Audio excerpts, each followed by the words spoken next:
Kia ora. Tēnā koutou, tēnā koutou, tēnā koutou katoa. Ko Zimbabwe te whakapaparangi mai, ko ai tohi te whenua tupu. Ko Savo toku awa, ko te uru toku maunga, ko Shona toku iwi. Ko Hatoorana toku kura, ko Dzapasi toku ingoa whānau, ko Zoe toku ingoa.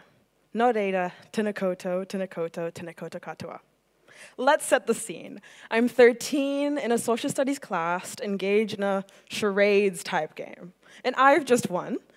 And so as the teacher comes up to give me and my classmate a single fruit burst each, I announce the career we were representing, a bus driver. So as the teacher comes up, things slowly but surely go awry. "That's not fair! I said the bus driver," someone shouts from the back of the classroom. I didn't hear them, honest to God, so I maybe, unwisely, laughed. I brushed it off. Maybe I just didn't hear you. As I go to take my seat, satisfied with my success, I hear it, striking and bitter.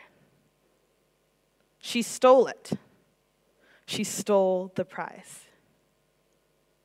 You know that feeling?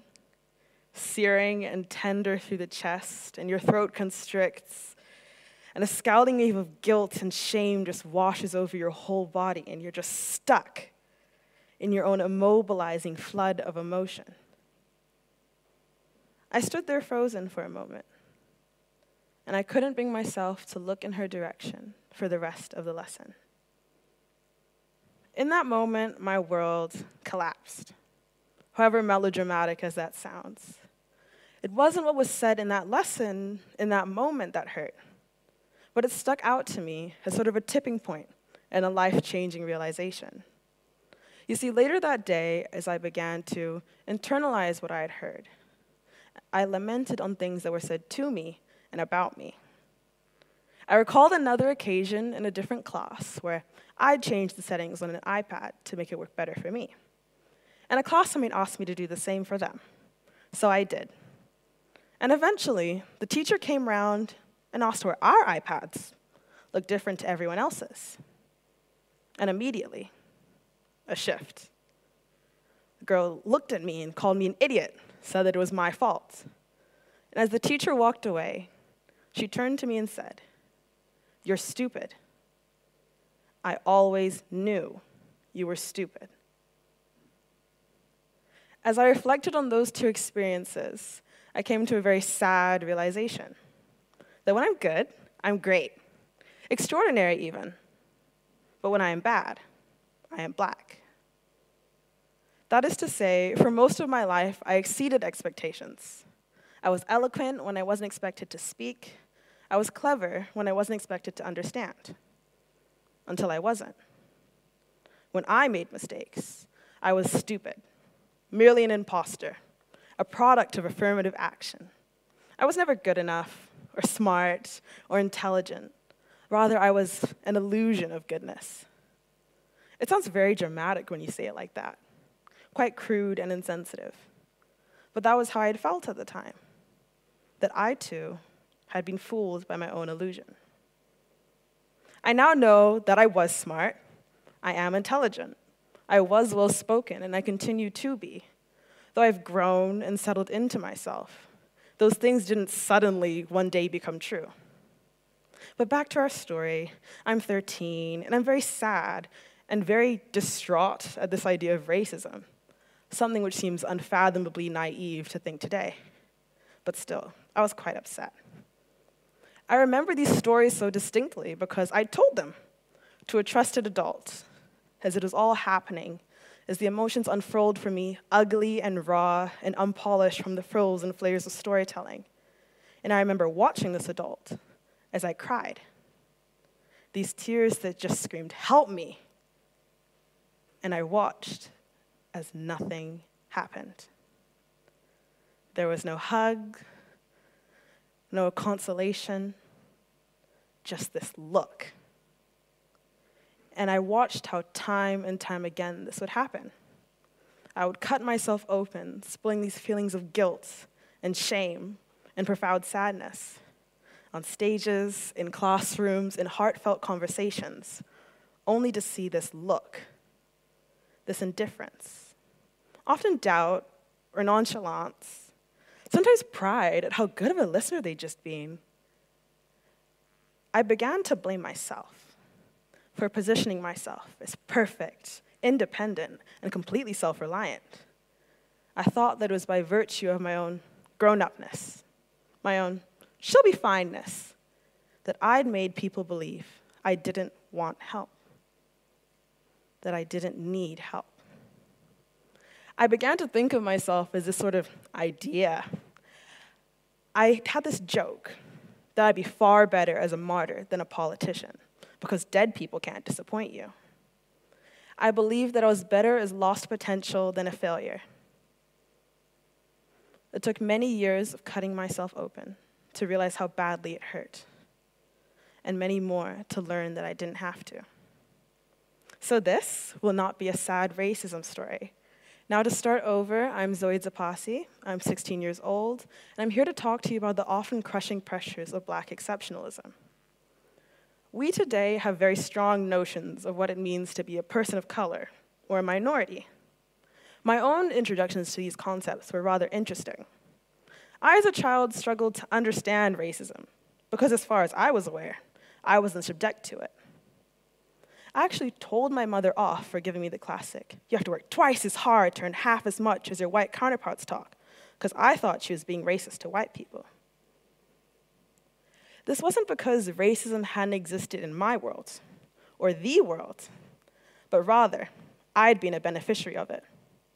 I was confident and polite, and I made everyone around me look very good.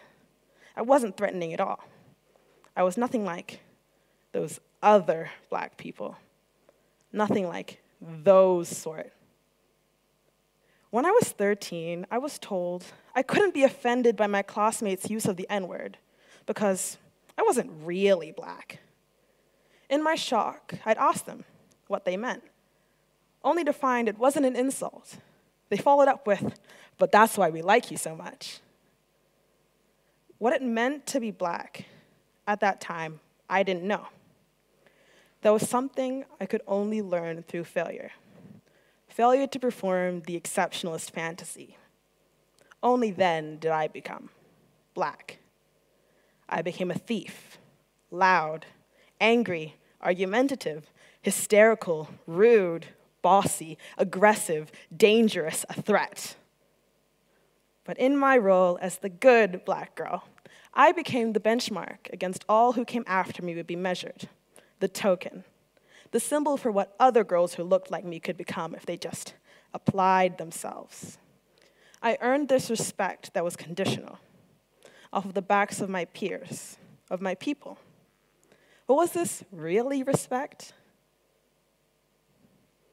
I've been told that I should be grateful, because it is only by the grace of the white teachers, leaders, and administrators around me that I stand before you today.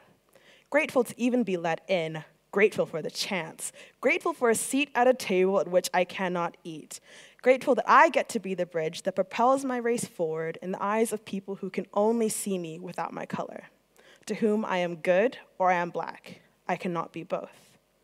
Grateful that it is my body that makes the bridge, that I get the opportunity to suffer so that those who come after me will suffer less. That young Black girls don't have to prove that they deserve to be listened to be heard, to be valued by white people who can look at my suffering, at their suffering, as an opportunity for enlightenment. What it means to be exceptional is to cry hot salt tears to your mother because you just can't do it anymore. It is to crave death because it is better than failure. It is to belong nowhere unconditionally, to have no place to stand, no home to which you can return, no turanga waiwai. Because if you can only belong when you excel, you do not truly belong.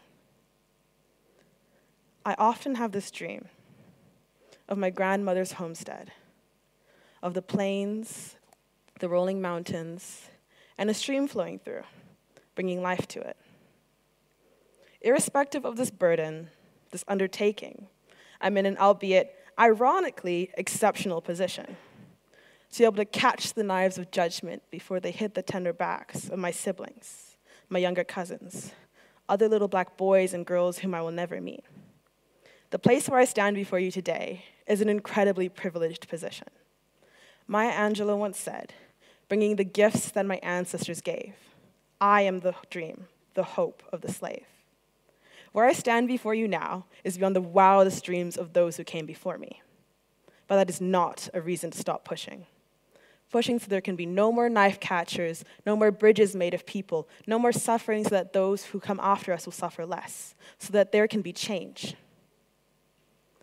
I often have this dream of my grandmother's homestead, of the flat, golden plains, the rolling mountains, sharp and unforgiving, sheltering the life, the potential within, and a stream flowing constantly, beautifully, idly. I am the mountains, I am the plains, and I am the stream flowing through, bringing life to it all. I am Nicole Zoe Dzapasi. I am competent, I am capable, I am kind and intelligent, I am black and I am proud. Thank you.